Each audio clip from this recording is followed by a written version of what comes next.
Have you ever wondered why HMS Hood is still 9,000 feet down at the bottom of the Denmark Strait? I do not mean how she got there. If you are watching this video, you probably already know that.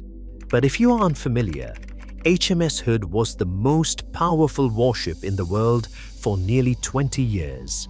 She was the pride of the Royal Navy. She was 860 feet long. She displaced over 48,000 tons fully loaded and carried 8 15-inch guns. And on the morning of May the 24th, 1941, she sank in 3 minutes.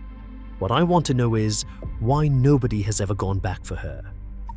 To understand why nobody has come back for the Hood, you first need to understand what she actually was.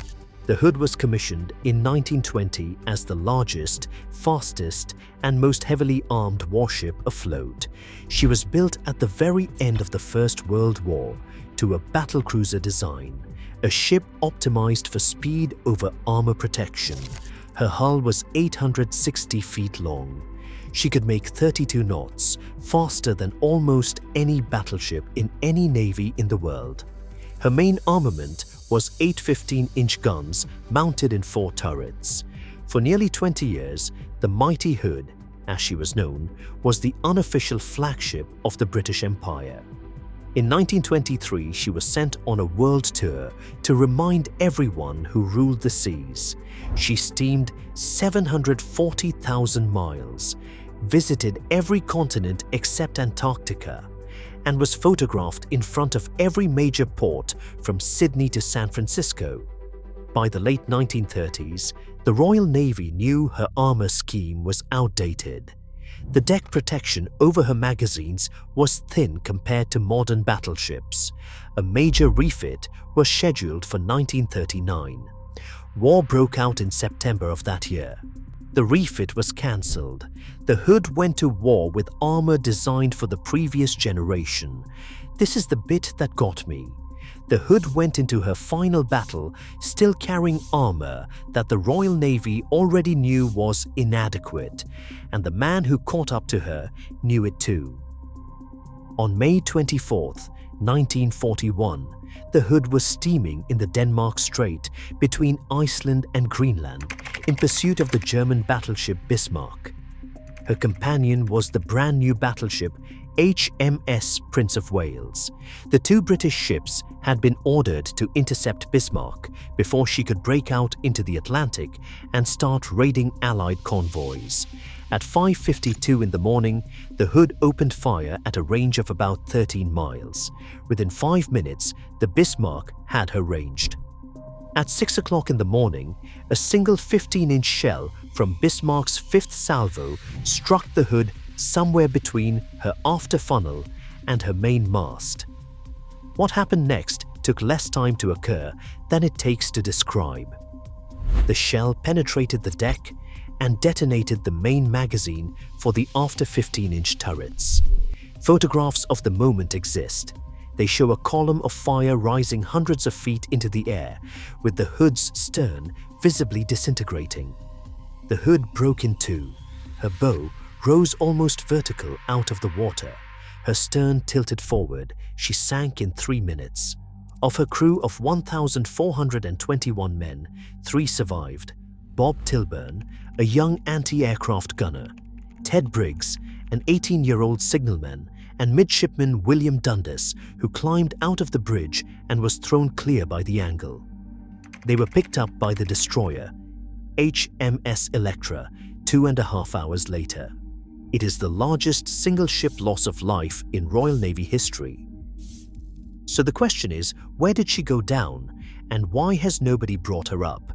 The answer is more complicated than you might think.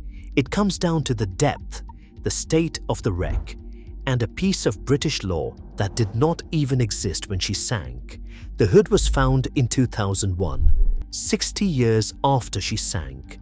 The man who found her was David Mearns, a marine archaeologist working with the British government and the HMS Hood Association, a society made up of survivors' families and Royal Navy veterans.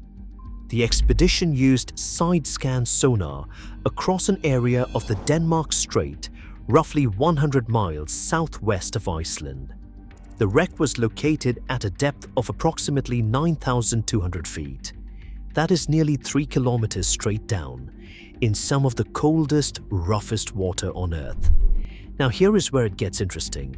When Mearns sent his cameras down, what they found was not a ship, it was a debris field.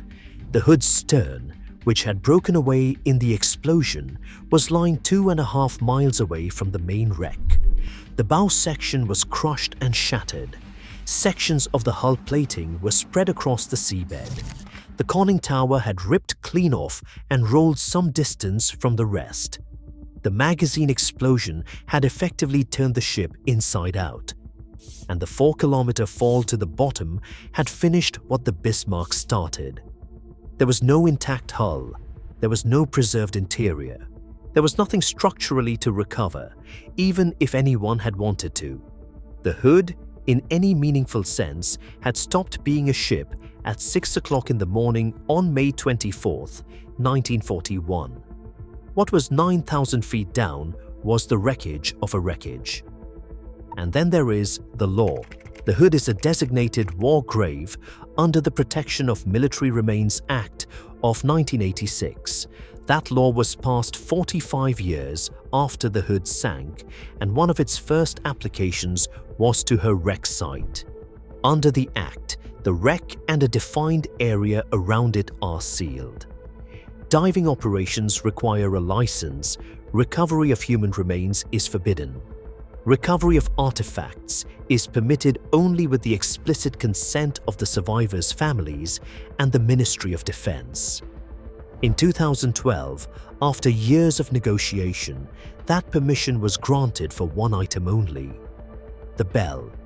The Hood's bell had broken loose from her bridge structure during the sinking and was lying in the debris field.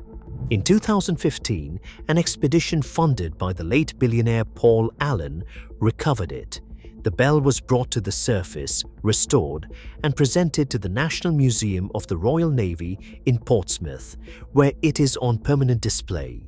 It rings once a year on the anniversary of her sinking, in memory of the 1,418 men who did not come back. The Royal Navy has made clear that the bell is the only thing that is ever coming up. Everything else stays, so HMS Hood is still 9,000 feet down because the Bismarck split her in two before she even hit the water, because what is left at the bottom of the Denmark Strait is not a ship but a debris field spread across 2.5 miles of sea floor, and because she is a war grave protected by an Act of Parliament that did not exist when she sank but covers her now. She was the most powerful warship in the world for 20 years. She lasted 3 minutes against the ship she was sent to destroy. Of the 1,421 men aboard, 3 survived. The bell came up. Nothing else ever will. Now, if you enjoyed this video and want to see more like it, please let me know in the comments and I will make more of these for more ships. Be sure to subscribe so you do not miss those, and I will see you next time.